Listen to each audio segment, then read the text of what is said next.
మేము ఈరోజైతే వినాయకుడిని తెచ్చేదానికి పోయాము.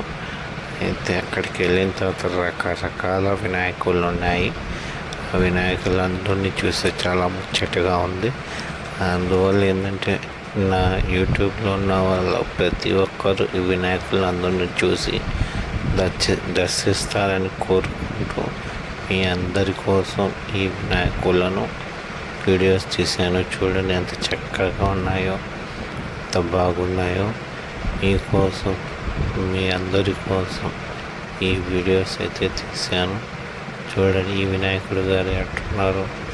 ఒక్కొక్కరికి ఒక్కొక్క రూపంలో నెమలి పైన, అదేవిధంగా ఇది అది అని కాకుండా అయోధ్య వినాయకుడు ప్రతి ఒక్కటి ఉన్నాయి.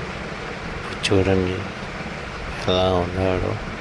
ప్రతి విగ్రహానికి రంగు మారుస్తూ, ప్రతి విగ్రహంలో కొత్త కొత్త రూపాలతో చూపిస్తూ.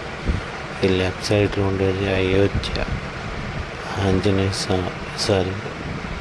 వినాయకుడు, అయోధ్య వినాయకుడు.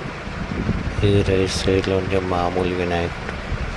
మనందరి కోసం, వినాయక చవితి కోసం ఎంతో కష్టపడి వినాయకుడిని తయారు చేశారు.